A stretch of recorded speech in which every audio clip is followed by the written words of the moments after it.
ನೋಡ್ತಾ ಇದ್ದೀರಾ ಜನಸೇವಾ ಕನ್ನಡ ಟಿವಿ ನ್ಯೂಸ್. ಇಂದಿನ ಮುಖ್ಯಾಂಶಗಳಿಗೆ ಸ್ವಾಗತ. ಬೇಕರಿ ಮೇಲೆ ಪುಂಡರ ದಾಳಿ, ಗ್ಲಾಸ್ ಪುಡಿ, ಪುಂಡರ ಹಾವಳಿಗೆ ಜನ ತತ್ತರ, ಹದಗೆಟ್ಟ ಕಾನೂನು ವ್ಯವಸ್ಥೆ ಹತೋಟಿ ಯಾವಾಗ?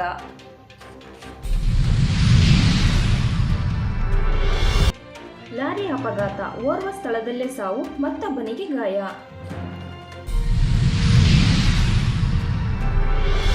ಹಳಿಲು ಸೇವಾ ಟ್ರಸ್ಟ್ ಕುಶಾಲನಗರ ನೂತನ ಅಧ್ಯಕ್ಷರಾಗಿ ಸರ್ವಾನುಮತದಿಂದ ಕೆಜಿ ಮನುರವರು ಆಯ್ಕೆಯಾಗಿದ್ದಾರೆ.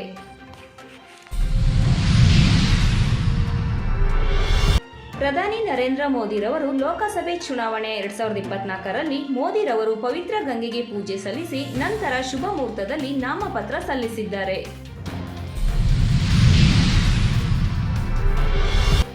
ವಾರಣಾಸಿಯಿಂದ 3ನೇ ಬಾರಿಗೆ ಸ್ಪರ್ಧಿಸುತ್ತಿರುವ ನರೇಂದ್ರ ಮೋದಿಜಿರವರು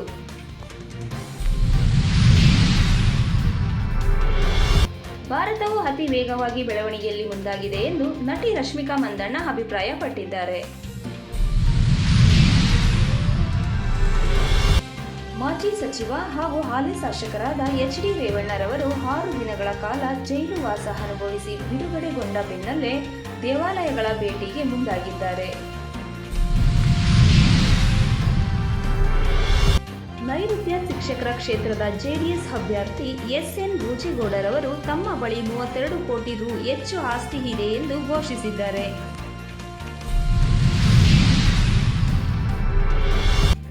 ಸರ್ಕಾರಿ ಶಾಲೆಯ ಎಸ್ಎಸ್ಎಲ್ಸಿ ಪರೀಕ್ಷೆಯಲ್ಲಿ ಪ್ರಥಮ ರ್ಯಾಂಕ್ ಪಡೆದ ಅಂಕಿತಾ ಎಂಬ ವಿದ್ಯಾರ್ಥಿನಿಗೆ 5 ಲಕ್ಷ ರು ಪ್ರೋತ್ಸಾಹ ಧನವನ್ನು ನೀಡುವ ಮೂಲಕ ಅಭಿನಂದನೆ ಸಲ್ಲಿಸಿದ ರಾಜ್ಯದ ಉಪಮುಖ್ಯಮಂತ್ರಿಗಳಾದ ಡಿ.ಕೆ. ಶಿವಕುಮಾರ್ ಅವರು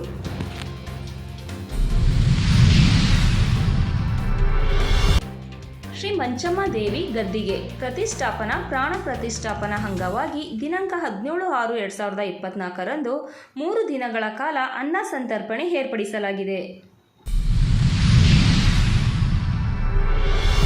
ಲೈಂಗಿಕ ದೌರ್ಜನ್ಯ ಪ್ರಕರಣ ಮತ್ತೆ ವಿಮಾನ ಟಿಕೆಟ್ ರದ್ದುಗೊಳಿಸಿದ ಪ್ರಜ್ವಲ್ ರೇವಣ್ಣರವರು ಎಫ್ಸಿಐ ಗೋದಾಮಿನಲ್ಲಿ ಕೊಳೆಯುತ್ತಿದೆ 18 ಮಿಲಿಯನ್ ಟನ್ ಅಕ್ಕಿ, ಕೇಂದ್ರದ ವಿರುದ್ಧ ಕಾಂಗ್ರೆಸ್ ಕಿಡಿ. ಲೋಕಸಭೆ ಚುನಾವಣೆ ಇಂಡಿಯಾ ಒಕ್ಕೂಟಕ್ಕೆ 315 ಸೀಟು, ಮಮತಾ ಬ್ಯಾನರ್ಜಿ ಭವಿಷ್ಯ. ಮಂಡ್ಯ ಡಿ.ಕೆ. ಶಿವಕುಮಾರ್ ಹುಟ್ಟುಹಬ್ಬದ ಆಚರಣೆ, ಕಾಂಗ್ರೆಸ್ಸರಿಂದ ಶುಭ ಹಾರೈಕೆ. ರೇವಣ್ಣರವರನ್ನು ಬಂಧಿಸಿ 6 ದಿನಗಳಿಂದ ಜೈಲು ವಾಸದಲ್ಲಿದ್ದ ಶಾಸಕರಾದ ಎಚ್.ಡಿ. ರೇವಣ್ಣರವರಿಗೆ ಬಿಡುಗಡೆ ಭಾಗ್ಯ ದೊರಕಿದೆ.